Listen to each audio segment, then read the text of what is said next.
Bonjour à vous et bienvenue dans le Flash Info sur RTI 1. Troisième jour de la visite d'État du président Alassane Ouattara dans la région de Lifou. L'étape de Mbayakro démarre ce matin avec un meeting tout à l'heure à 11 h. La première dame, elle, va rencontrer cet après-midi les femmes de la région dans le cadre du Fonds d'appui aux femmes de Côte d'Ivoire, FAFSI. La journée d'hier lundi a été consacrée à un conseil des ministres à la préfecture de Daoukro. Le conseil a examiné deux projets. Il s'agit du projet intégré de l'éviaculture et des cultures vivrières de Pricro et du projet d'aménagement hydro-agricole de Mbayakro. Le reportage de Jérôme Kofi Aboulin. Deux projets de développement pour Pricro et Mbayakro. Il s'agit respectivement du projet intégré d'éviaculture et de culture vivrière, ainsi que du projet d'aménagement hydro-agricole. Des mesures faisant partie de toutes les décisions prises lors du Conseil des ministres tenu ce lundi 15 septembre 2014 à la préfecture de Daoukro à l'occasion de la visite d'État du président de la République Alassane Ouattara dans la région de Lifou. Le projet intégré d'éviaculture et des cultures vivrières qui est mis en œuvre à Pricro. C'est un projet qui est réalisé avec des partenaires privés. C'est un projet extrêmement important puisqu'il va représenter une trentaine de milliards de francs CFA d'investissement. L'objectif, c'est produire très fortement du caoutchouc dans la région de Lifou. C'est également produire des produits vivriers. Ce projet va créer en vitesse de croisière 8000 emplois directs. Ce projet va permettre également de réaliser des infrastructures dans la région, notamment la construction d'écoles primaires, la construction des systèmes d'hydraulique villageoise, va permettre de construire des pistes et d'entretenir les pistes agricoles, une centaine de kilomètres. Donc 40 000 personnes pourront voir leur vie quotidienne s'améliorer grâce à ce projet intégré d'éviaculture et de culture vivrière de Pricro. La communication suivante est du même ordre.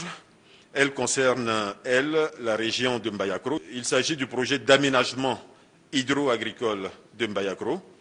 C'est un projet qui vise principalement à la sécurisation alimentaire de la population de la vallée du Nzi, dans le domaine de la production du vivrier, notamment des produits maraîchers.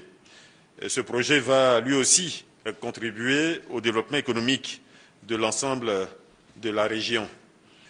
Il va concerner 450 hectares de plaines qui vont être irrigués. Il va également, à terme, permettre la production de 4000 tonnes de riz. Le barrage, à ce jour, est réalisé et le gouvernement a décidé d'investir immédiatement la somme de 1,1 milliard de francs CFA pour la réalisation des travaux complémentaires, des travaux qui accompagnent la réalisation de ce barrage-là. Pour le porte-parole du gouvernement, ces deux projets s'inscrivent dans la démarche du gouvernement visant à faire accélérer ses actions au plan local. À noter que le conseil tenu à Daoukro a enregistré la présence du préfet de région de Lifou, Albert Kofi Akpole. Occasion pour lui d'évoquer des difficultés auxquelles les populations sont souvent confrontées. À en croire le porte-parole du gouvernement, des réponses rapides vont être apportées à ces préoccupations. À Daoukro, le président Alassane Ouattara a accordé une audience aux cadres, rois, chefs traditionnels et religieux de la région de Lifou. La rencontre s'est faite en présence du président Henri Konan Bédié. Le chef de l'État a profité de l'occasion pour se prononcer sur la nouvelle commission électorale indépendante. Il a notamment réaffirmé toute sa confiance à l'égard de Youssouf Bakayoko, président de l'institution. Hier, c'était la rentrée des classes 2014-2015. Des millions d'élèves ont repris le chemin de l'école pour les 9 prochains mois et les inscriptions en ligne ont pris fin depuis minuit. Ce mardi marque la journée internationale de la protection de la couche d'ozone. Elle a été proclamée en 1994 par l'Assemblée générale de l'ONU. Les États sont donc invités à consacrer cette journée spéciale à l'encouragement d'activités concrètes pour la protection de la couche d'ozone. Rappelons pour finir que ce mardi marque le 3e jour de la visite d'État du président Alassane Ouattara dans la région de Lifou. Tout à l'heure, le meeting de Mbayakro, mais avant, retrouver David Mobio pour un plateau spécial relatif à cette visite sur RTI 1. Merci de rester avec nous.